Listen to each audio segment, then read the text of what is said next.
And welcome back, everyone. Welcome back to another week, another edition here of the PiGosaur Monday. PiGosaur Monday number 29. Of course, just like VIP. With me, I'm joined by these amazing players, by the people in chat, and by my plushies as well. Welcome, one and all, to your weekly dose of open StarCraft, of NA StarCraft in a way. And we are jumping into our first series. If you're in the chat, exclamation mark B to have a look at the bracket yourselves. The bracket is stashed, the bracket is live, and we are jumping into the round of 32. As spawning in the top left-hand corner, Persephone, we have the red Protoss player. We have the red Protoss himself. It is MudkipMaster. And spawning in the bottom left-hand corner, we have his opponent. We have the American Terran player, the blue Terran. It is Vindicta. Let's go, Bobby, let's go. And if you're in the chat, you know what time it is. It is Gamba time. Predictions are open. Place your bets on who you think will claim the series. Best of luck in the chat as we get into our first series of the broadcast. Joshua.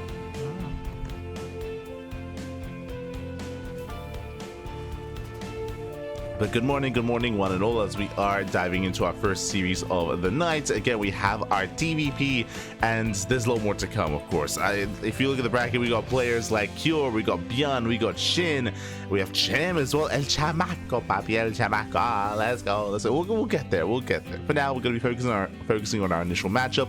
Hope you all enjoyed yourselves last night. Last night, of course, we were live with the Wardy TV Monday. That was like 10 hours ago. And of course, we had the Monday Night Weekly in between as well. I actually haven't caught up on the results on that tournament, but I'll do my best to try to catch up. Of course, in Wardy TV Monday last night, we were missing some of our key players. We were missing Clem, we were missing MaxPax. Sorry, we were missing Clem, we were missing Hero. MaxPax was there, of course, last night, and we had a crazy finals that did not really conclude the way that we had thought. So I do recommend checking out the VODs. I do recommend the finals of the Wardy TV Monday, and again, we'll be catching up with the One Night Weekly throughout the podcast. For now, we're focusing on our morning NA broadcast. Let's go, baby, let's go. As we do have our regional, quote unquote, region-based weeklies, one after the other. Probe gets shut down. We did see Vindicta going for an economic opener. Single gas going for a Rax expand. Likewise, MudkipMaster back at home going for a standard opener as well. I see in the chat it's 2025 and we have a new map pool. What in the world? Oh, este Kalasi, papi. Good to see you, papi. Good to see you. It's been a while. Since I've noticed you in the chat. But hope you're doing well for yourself. And yes, I mean, we have been featuring some new maps for quite some time at this point. This is a new TLMC 20 map. So welcome one and all to Persephone, of course. So we have Persephone, we have likewise more maps on the horizon when it comes to the older TLMC maps. Actually, wait, did this go live? If so, I didn't notice. Is a new map pool live, Pop? Because this is Persephone LE, not Persephone TLMC. Oh. Okay, that's interesting. I'll be checking after this. If so, that's crazy. That's crazy. But yeah, shout out to Wax Angel. He's the head admin of the TLMC, and he was, of course, putting together a provisional map pool, and he was gathering data as to which maps to include, and also gathering some data specifically on how to, not just on the map pool, but also on how many maps should be introduced.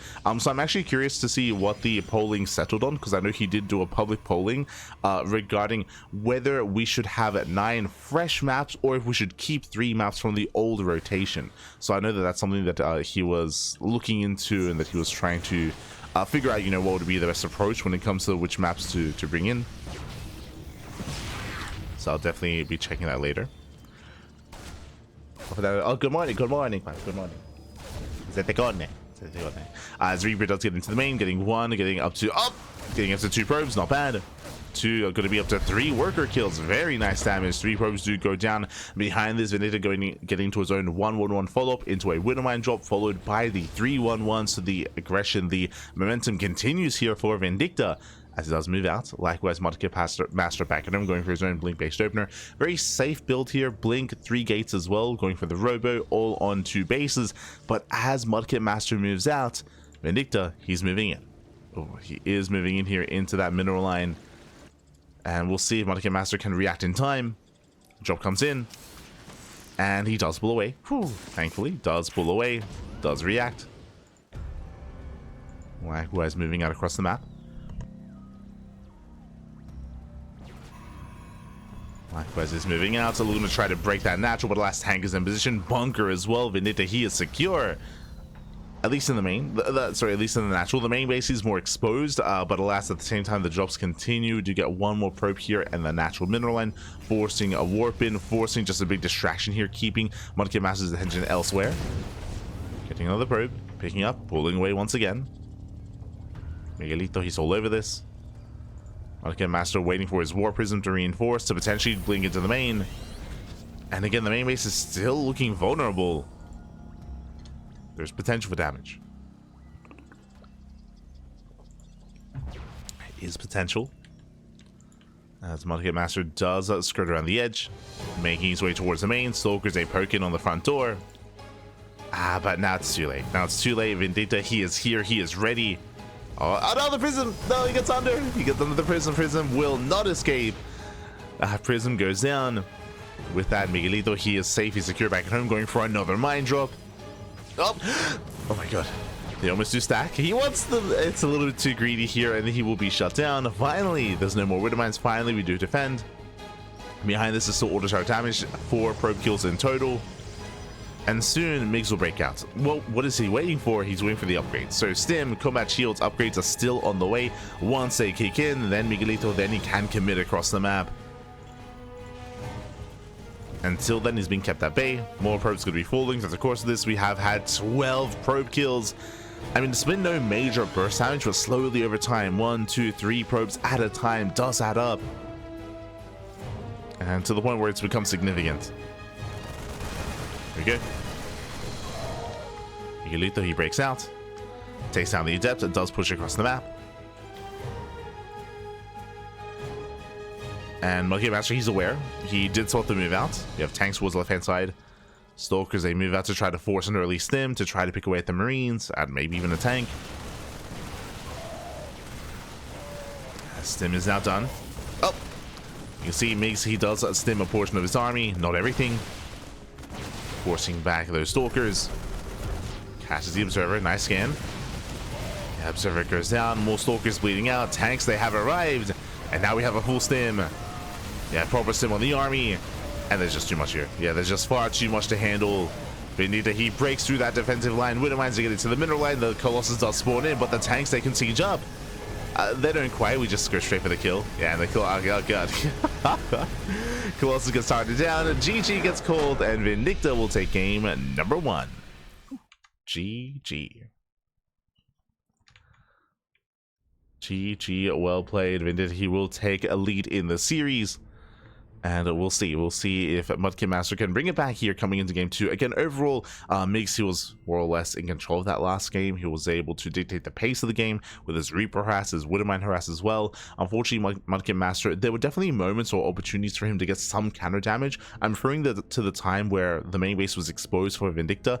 But because of the Widowmine drops and because of the Raven harass, MudkipMaster's attention was defending back at home, right? He was focusing a lot on defending back at home, so he didn't miss that opportunity to potentially get some damage done in the main base or find some damage elsewhere across the map.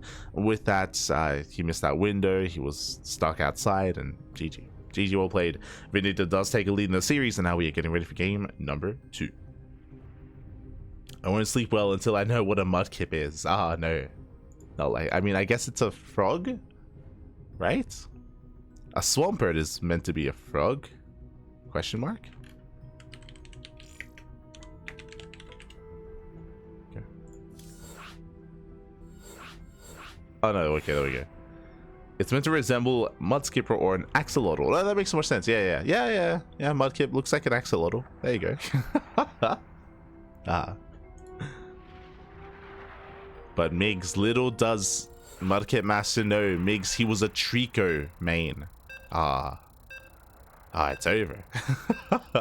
Oh no, not like this.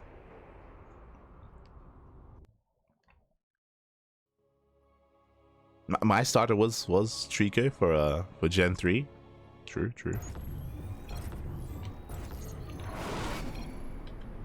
Here we go. We're getting to our next game, and spawning in the bottom right hand corner of Killer's Mile, we have our American Protoss player, the American Protoss, the Red Protoss. Representing himself, representing clan RITSC, it is MudkipMaster.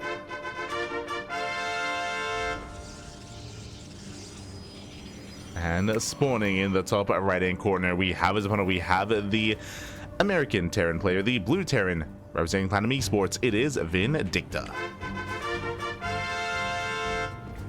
It's Pokemon. Yes, yes, yes. It's Pokemon. Ah, no, no. So now we are settling in. Do have our initial openers here.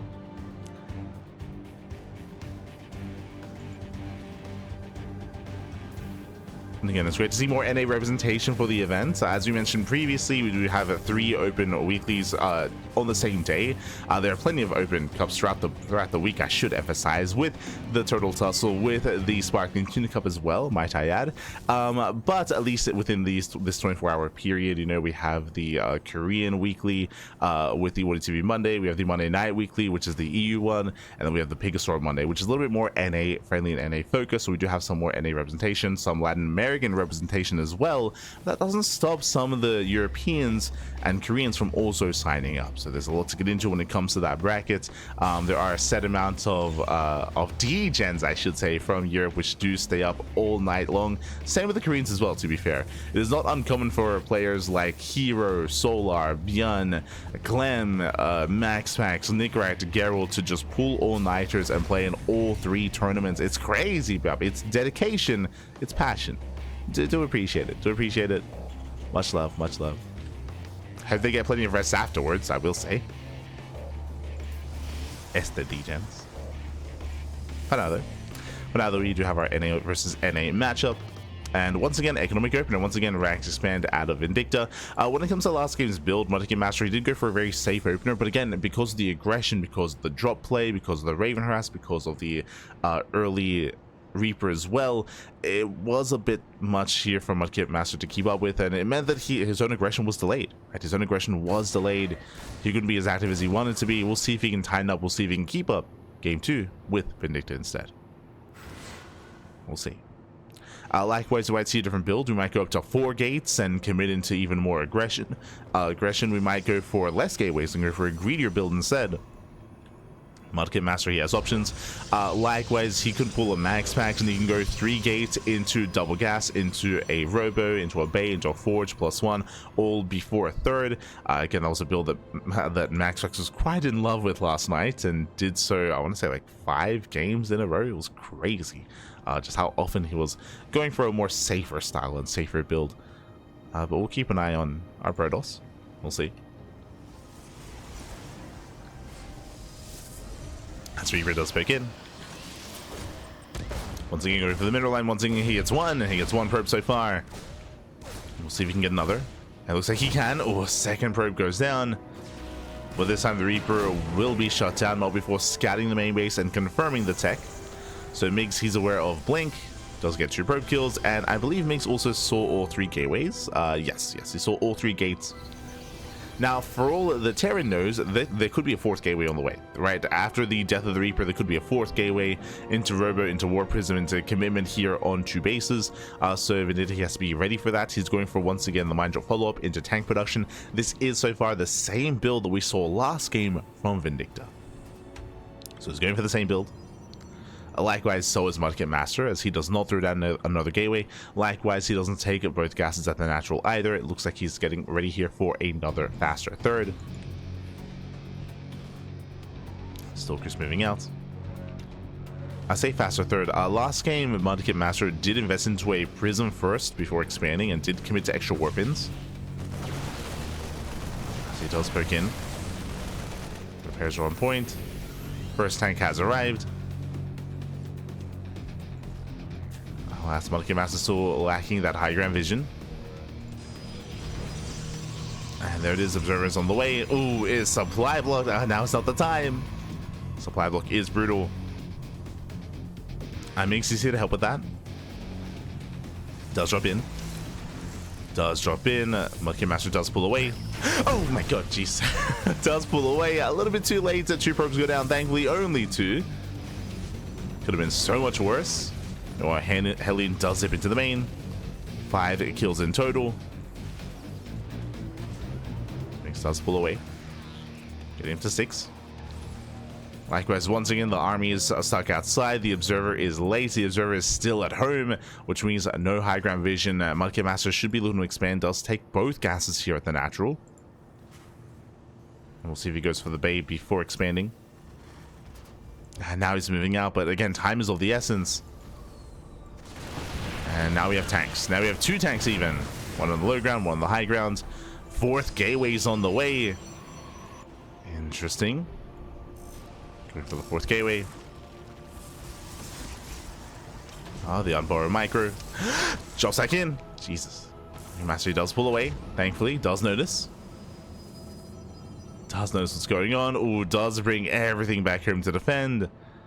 And I don't see a 3rd base yet. No 3rd expansion. Medevac, ooh, does go down. Not bad. Medevac does fall. Meanwhile, Raven harassed into the main base. And again, back at home, once again, Migs, he is chilling. Perfectly safe and sound. We have charge now on the way. From here, we can go into a forge. We start up immortal production. All still on 2 bases, but we have warped in a hefty amount of stalkers. That's a lot of stalkers for MudkipMaster. Migs getting his own 3rd CC on location. The Proto should have their own 3rd. Is now throwing down 2 extra gateways. Still no expand. Getting to 6 gates. Oh, let's cancel. And Migs, he scans, he sees the army. He commits, he moves out. Yeah, he just ignores the army. Forces MudkipMaster to respond to him instead. Ooh, catching out 2 stalkers. Did I say 2? Getting 3. Yeah, 3 stalkers going down. 1 zealot, 1 adept. Migs, he does commit. And back at home, we're in trouble. Another supply block! Not like this. Another supply block. Delaying immortal production. No. And Migs, he does stim off the ramp. Missile goes up. Takes down the charge lots. I mean, they don't even have charge at the moment. So production's under fire. And the rover's going to be depowered. Stalkers, they blink in. They try to, but they get surrounded. And with that, there's nothing left. Migs, he does snowball out of control. GG gets called. And Vindicta will take the series at 2-0. GG. GG, well played. MudkipMaster, he did have a different approach here in game number 2. It did seem a little bit more committed, but it also felt very reactionary, where it was, even though he went up to 4 gates, and even though he went into immortal production and charge, it all felt late, it all felt delayed, it all felt like it was more of a reaction as to him not really finding much damage, or the game extending and prolonging, and so we saw MudkipMaster spend resources elsewhere. It doesn't feel like that was the initial plan, to be that aggressive on 2 bases, and because of that it was a little bit lacking, but regardless, GG, well played. Again, Migs, he is one of the stronger Terran players in the Americas, so not an easy player to go up against, so big shout out to MudkipMaster as Vindicta does advance on to the round 16. GG. GG, well played. With that, we will be following Migs into that next series, and now we can catch up with the bracket. Let's go. Let us go.